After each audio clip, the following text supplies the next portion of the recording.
85 এই আনোয়ার আমাকেও এই গ্রুপে এসএসসি বাংলাদেশে সংযুক্ত করেছিল।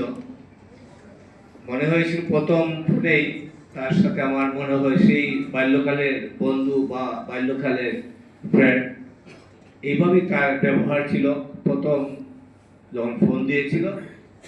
তো সর্বশেষ যেন সে জেলটি বের হওয়ার পরে আমারও তার দেখার জন্য খুব টান ছিল, মানে মনের মধ্যে একটা আকুলতা। তো আমি নিজেই তাকে ফোন দিলাম যে দোস্ত তুই আগামীকাল আমার সাথে একসাথে খাবে। এর আগে আমি টিটু এখানে বসে আছে, টিটুরও বলছি তুইও চলে আসিস। তো তারা টিটু জানতো না আমি আনোয়ারের দাওয়াত দিয়েছি, কিন্তু কোনো এক জায়গায় গিয়া টিটু আনোয়ার একসাথে হয়ে গেল। ওইখানে বললো যে টুটুবতী ছেলে তো দাওয়াত দিয়েছে তার এখানে যেতে হবে। তখন মানে টুটু বলছে যে আমার তো দাওয়াত দিয়েছে।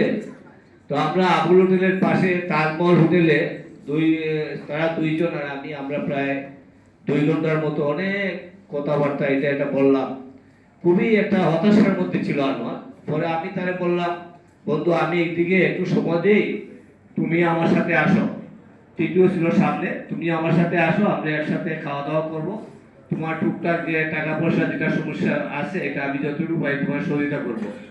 তখন টিটু বললো আনোয়ারে তুমি কালকে থেকে তার সাথেই আসো।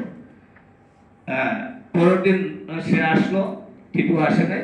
আনোয়ার আমি বসে তাকে বললাম যে বন্ধু তুমি তো খুব অসুবিধার মধ্যে আছো, তুমি এক কাজ করো, তুমি সবসময় আমার সাথেই থাকো। ইনশাল্লাহ দেখা যায় দুই বন্ধু আমার একটু ভালো সময় যাচ্ছে, এই ভালো সময়ের সাথে